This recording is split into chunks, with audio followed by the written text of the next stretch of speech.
Assalamu alaikum wa rahmatullahi wa barakatuh. Welcome back to Living by Design, where we bring ourselves to try and design a life that's fashioned around our purpose. We were just talking about the things that hold you back when you want to start. We looked at two things: the voice in your head and the tags you've always worn. Now we want to talk about the idea that the problem is too big, overwhelming. For instance, you say COVID-19, pandemic. Pandemic means it's on an international scale.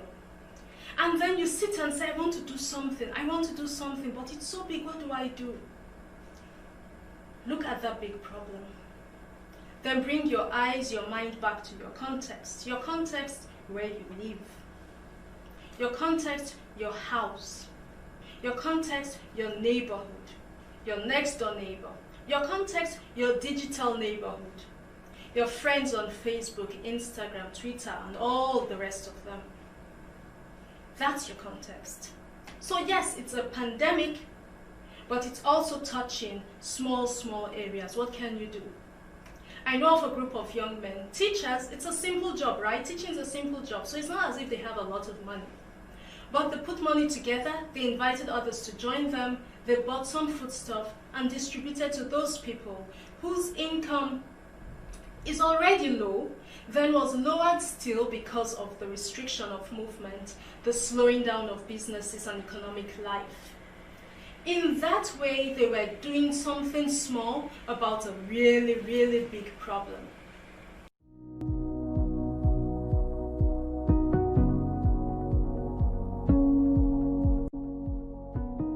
The second thing that we'll talk about in this segment, which is actually the fourth, is self-comparison.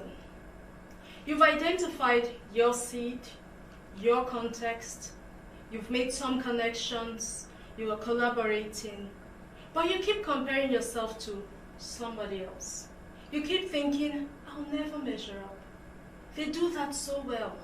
How can I ever do that? How can I ever be like them? Sometimes these people are people you admire. You even say they are your role models, and you want to be like them, but you're thinking, I say to you, the seeds you've been given, that's a unique combination. It's not like any other person's combination. So you might want to do what somebody else is doing, but you can do it in your own way. You may not measure up to them, but that's probably because they've had more years to practice. They've had certain experiences that you haven't had. They've been through certain contexts that you haven't been through. That is what has brought them to that level of skill, of expertise, of efficiency, of success. You are on your own journey, making your own way, walking into your own experiences, gathering your own skills and tools and learning from your context. It's yours. You should drive towards producing and giving something that has your brand on it. It has your name on it. It has your stamp on it. Not in a physical sense, but because there's a way you do it, that person can never do it, because that person isn't you. Someone once said, I've been trying to, use stories to do public speaking the way so-and-so person does. So-and-so person does it so well. But I can never do it like him. In fact, there was a day, he was the one that actually helped me craft my presentation. And I crafted it, it was so beautiful, it went down well. But do you know what happened that morning? And this person then told a story. And I said, does this person know this story you've just shared, this experience that you had that morning when you were to make your presentation? Does this person know that? And he said, no, I've not told him yet, that after we talked, this is what happened. I said, then he cannot tell that story as you can. He cannot step into your shoes and be you. That story is yours. So don't compare yourself to anyone. Understand this, it's your journey, your life. You have to bring yourself into it. I call it getting comfortable in your own skin. That's a term people use, and I apply it here. It's knowing this skin is mine. The seed is mine, the context is mine. Then you get comfortable, you step into it, you wear it, then you step forward and you step out.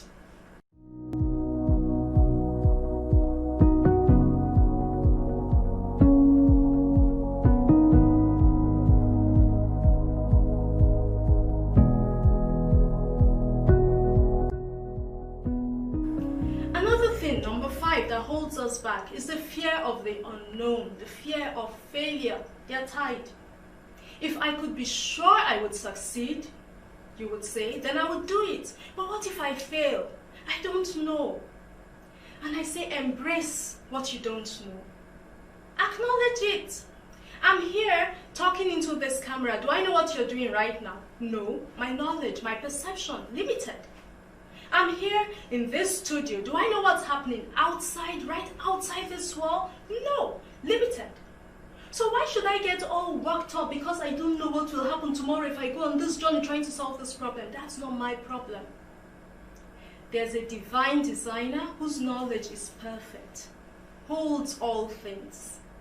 I take the things I don't know and I hold them up to him in prayer, and I do what the prophet, peace be upon him, said. When you hold up your hands in prayer and you put them down, take it, your prayer has been answered, one way or another.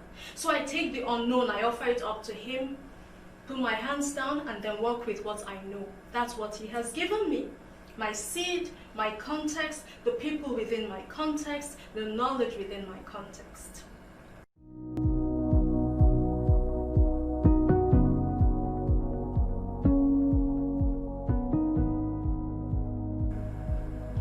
Your personality, number 6, could get in your way. Are you someone who's into details? You think carefully, meticulously? You plan carefully? Are you the kind of person who wants things to work out beautifully? You don't like seeing the flaws? That's a seed. And sometimes it's a great gift to have. I love details. I think deeply. But there are times you need to move. You need to move fast. You don't have time to overthink it and overplan it. You get going. You think as you go along. I'm not saying be reckless. I'm not saying be impulsive. Thinking is good. Reflecting is good. I think that's a beautiful side of a human being to have. Wanting things to be beautiful, to be a great planner, it's all great. But there are times when something that's great is overdone. And overthinking, overplanning, over wanting beauty and perfection and stability can hamper you. Now we've talked about the things that hold you back. I would love to say, let's touch on when you start.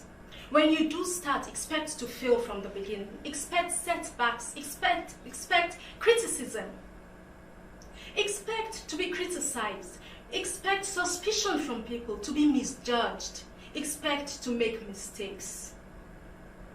When my friends and I took on that program of training teachers, we sent word out, we asked teachers to sign up. 50 teachers signed up. At the end of the day, only 25 remained constant. If you say, let's do a bit of math, that's 50%. That's just the pass. It's not impressive. But we expected that to happen. We expected people to drop out. So to us, when we had 50 people sign up, we were not really expecting 50 people to come. We were thinking more 30. So we got 25. Alhamdulillah, that was good. When they signed up, why did some of them start dropping out? They had certain expectations.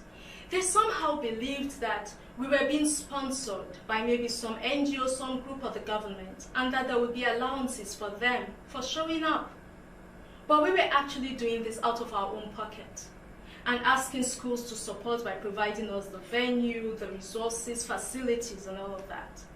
We would sometimes have to raise funds from friends and family members so as to be able to provide light refreshment. But these people misjudged what we were about and expected more than we were actually offering. That was a setback. But it didn't slow us down because we expected it from the beginning. Now, even if you don't expect it and it happens, don't slow down. Learn from what's happened. Even if in the past you've tried something, it didn't work, but you want to step forward and try anew, learn from the past. Don't stay there. Don't dwell on your errors. Acknowledge you're human. There are things you can't do, you won't know how to do. Learn from these errors. Obstacles are hills to climb, not things to sit at the foot of and, well, it's not working. No, they are hills to climb. When people throw criticisms at you and words, dodge some, pick some, sift through them, look for the good in them, dump the rest. When people are talking, giving you feedback, listen and learn. Ask for feedback, and even if you are given when you didn't ask for it, sometimes that's more genuine because it's spontaneous.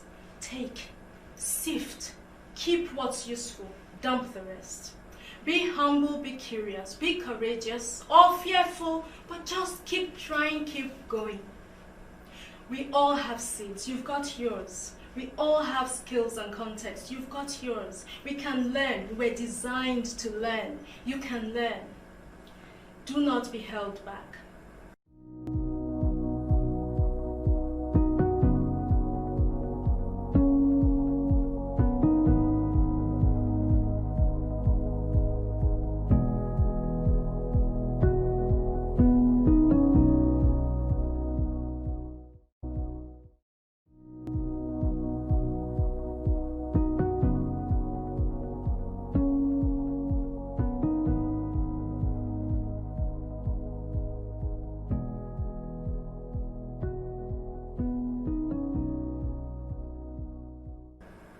To summarize, we are born and we die.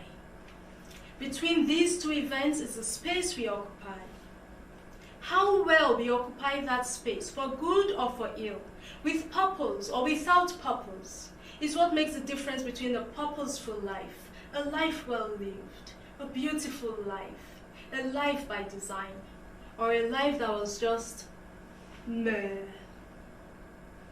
If you have already signed up for this program or this course, then we will be seeing each other sooner or later, when we have discussions to explore more of these ideas and we talk more about these things. Even if you haven't, take the lesson from this talk, take what's useful for you, dump the rest. Have a beautiful life. Thank you so much for listening, and may the divine designer, the creator of all things, Allah, bless you, bless all of us. If there's anything good and useful that I've said, it's by His grace. And if there's anything wrong that I've said, the mistake is mine. And I seek forgiveness and I apologize for that. Once again, thank you very much for listening, and may your life be purposeful and blessed.